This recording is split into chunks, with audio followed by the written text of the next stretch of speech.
밤마다 더 가까이 나다나엘에게 자신을 계시하신 예수님. 요한복음 1장 47절에서 49절 말씀입니다. 예수께서 나다나엘이 자기에게 오는 것을 보시고 그를 가리켜 이르시되 보라, 이는 참으로 이스라엘 사람이라 그 속에 간사한 것이 없도다. 나다나엘이 이르되 어떻게 나를 아시나이까? 예수께서 대답하여 이르시되 빌립이 너를 부르기 전에 내가 무화과 나무 아래에 있을 때에 보았노라. 나다나엘이 대답하되 랍비여, 당신은 하나님의 아들이시오. 당신은 이스라엘의 임금이로소이다.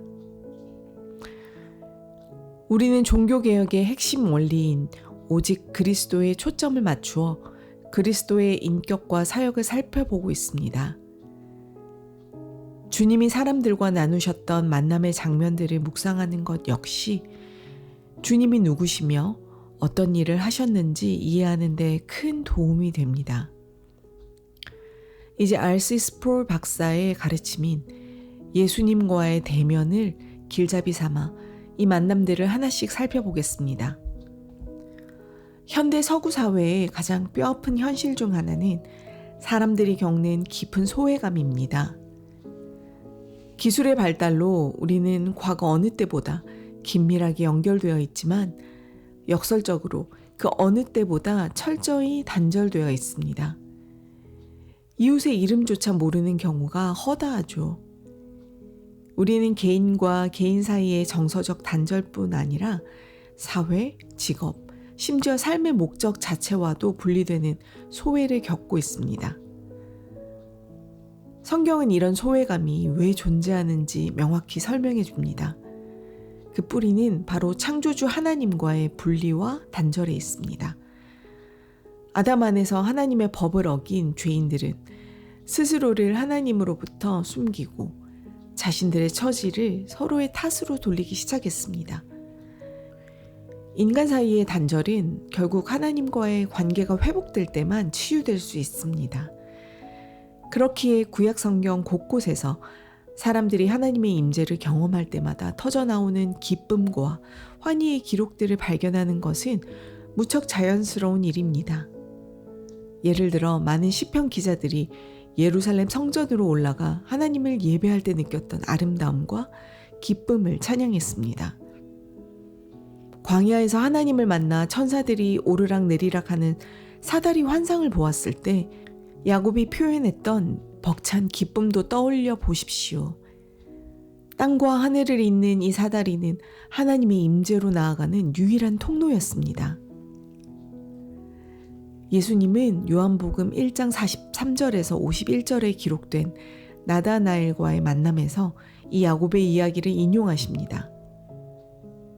예수님이 자신을 만나기 전부터 무화과 나무 아래에 있던 자신을 보셨다는 사실에 나다나엘은 큰 충격을 받았습니다. 하지만 예수님은 그보다 더 큰 표적, 즉 하늘이 열리고 하나님의 사자들이 인자 위에 오르락내리락 하는 것을 보리라고 말씀하십니다. 주님의 메시지는 명확합니다. 예수님 자신이 바로 하나님의 임재로 나아가는 유일한 통로, 곧 야곱의 사다리라는 것입니다.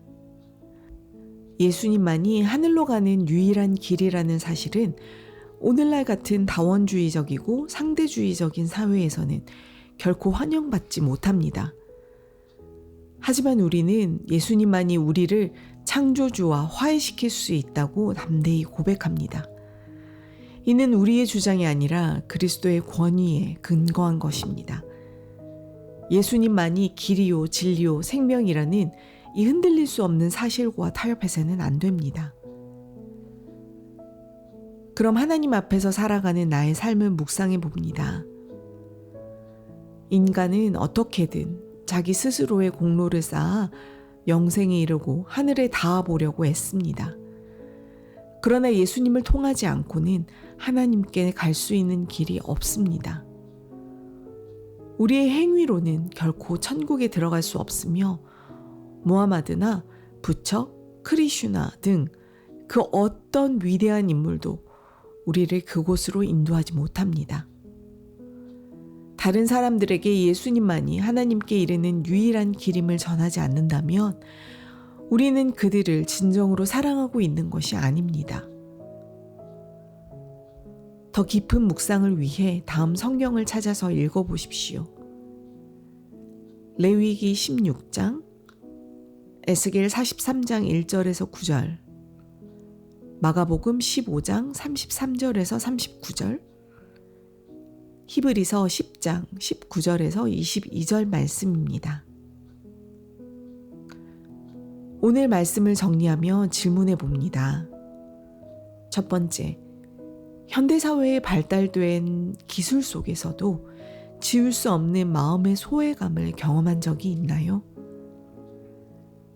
두 번째, 예수님이 하나님께 이르는 유일한 사다리라는 사실이 당신에게는 위로가 됩니까? 아니면 거부감이 됩니까? 세 번째, 주님이 나의 형편과 처지를 이미 다 알고 계신다는 사실이 오늘 당신에게 어떤 힘이 되나요?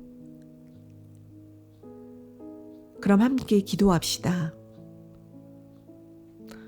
저의 모든 것을 알고 계시는 주님, 세상이 저를 몰라주고 소외시킬 때에도 주님은 항상 저를 지켜보고 계셨음을 고백합니다. 헛된 곳에서 위로를 찾지 않게 하시고 하나님께로 나아가는 유일한 길이신 예수님만을 붙들게 하시옵소서. 주님 안에서 참된 안식과 소속감을 누리게 하옵소서. 예수님의 이름으로 기도합니다. 아멘.